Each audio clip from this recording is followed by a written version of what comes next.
dire qu'il, à travers l'Afrique, il apporte l'expérience. Il apporte quelle expérience?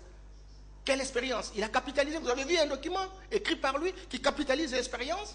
Mais ce serait une expérience malheureuse. Parce que les élections font l'objet de beaucoup de contestations. Alors montre-moi un pays de l'Afrique où il a démontré sa force d'esprit pour dire que voilà, au regard de l'expérience acquise, etc. Nous connaissons Idi Amin en Ouganda. Il a été considéré comme le plus grand fou, simplement parce que les médias en ont parlé, etc. Et l'Occident, lui, les puissances d'argent sont comme ça. Lorsqu'ils veulent jeter un dévolu sur quelqu'un, etc., bon, on montre qu'il est véritablement le plus intelligent. Vous avez suivi, même lorsqu'on parlait de la Côte d'Ivoire avec Ouattara, etc. Non, c'est les nègres les plus intelligents, les plus grands économistes, etc. Mais qu'est-ce qu'il en fait? Quelle est la situation des ouvriers aujourd'hui? C'est cela. Donc il faut qu'à un moment donné que nous puissions comprendre que c'est pas ça. Les élections, moi je connais, bon écoutez, je ne voudrais vraiment pas toucher les individus, ça c'est évident, mais j'ai eu une fois une réunion, une très grande réunion à 2002 à Paris avec certains dont on parle, etc., ici, qui sont experts, etc., mais visiblement aucune conviction. Aucune conviction. Écoutez, il y a une différence entre être intelligent et avoir un diplôme. Il y a une différence entre être instruit et être intellectuel. C'est très important. Et donc, lorsqu'on est instruit, c'est vrai qu'on peut avoir son parchemin, etc., mais on n'est pas intellectuel parce qu'on n'a pas une logique transformationnelle. On n'a pas des inspirations, on n'a pas des motivations, on n'a pas de grandes convictions, on n'a pas une vision pour voyager dans les temps, embarquer tout le monde. Même ceux qui visiblement sont des médiocres, ça c'est évident. Je n'ai pas encore vu cela. Donc, il faut vraiment qu'on laisse des coups de gueule mégaphonés pour nous montrer qu'il y a quelqu'un qui a une très grande expérience. Il n'y a pas instrumentalisation en termes de la politisation finalement de ce poste-là? Vous ne craignez pas ça aussi? C'est justement, aujourd'hui l'Église catholique a dit qu'ils ne sont pas partie prenante par rapport au choix d'un clergé. On veut maintenant forcer quelqu'un. On veut forcer. Et moi j'ai entendu hier un pasteur, alors, je ne sais pas quel est le contenu de pasteur aujourd'hui dans le pays, dire que non, il y a une composante de huit compartiments d'églises, églises des réveils, églises protestantes, et toutes ces églises-là ont choisi Malou Malou. Ok, mais l'église catholique, parce que chacun va être choisi par les autres pères, doit être choisi par sa propre église. Et l'église dit, elle n'est pas partie prenante. Écoutez, la moralité, elle est où? La moralité, elle est où? Quand nous, on était gosses, on était au collège, on nous disait, ce sont des principes, ce sont une discipline. Mais alors, on est prêtre, on a accepté véritablement d'agir suivant un ordre. Comment pouvez-vous accepter quelque chose au moment où tous les clergés ne sont pas d'accord avec ça? Simplement parce qu'il y a robotisation dans les chefs de la classe politique.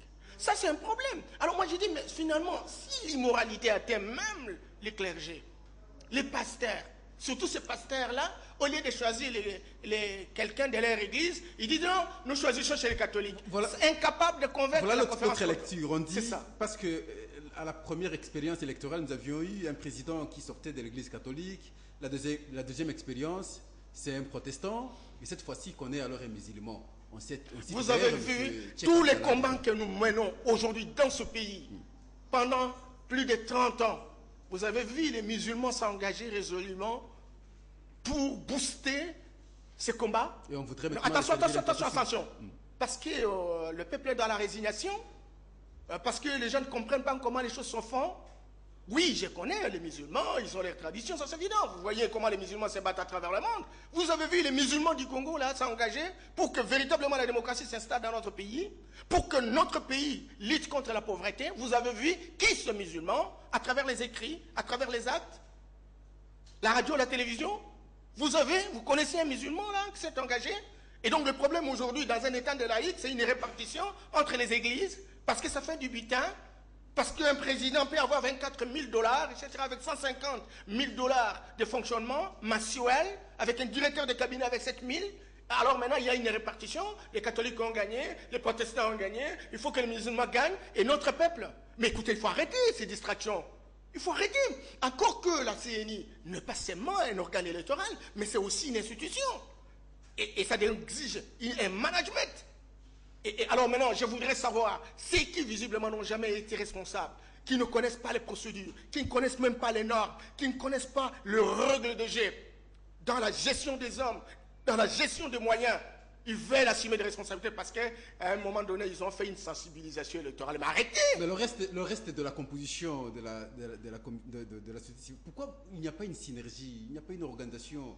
Pourquoi on ne parvient pas à sortir, en tout cas, des gens qui puissent, en tout cas, vous représenter pour que nous ne puisse pas se poser? Nous vivons le règne de la médiocratie. Aujourd'hui, c'est l'apogée de la médiocratie.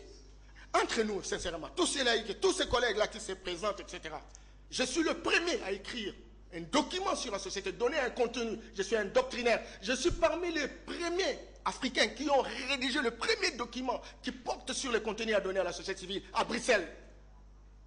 Nous avons publié ça dans l'émission Colochon. Inaperçu au Congo. Écoutez, non, on a distribué, on connaît le travail que nous avons mené. Nous avons fait une recherche-action en termes de recherche doctorale. Nous avons travaillé avec la société civile, d'en bas, d'en haut, construire la jonction. Qui cet homme-là? Qui cet homme-là aujourd'hui, en termes d'intégrité, en termes de compétences, en termes de vocation?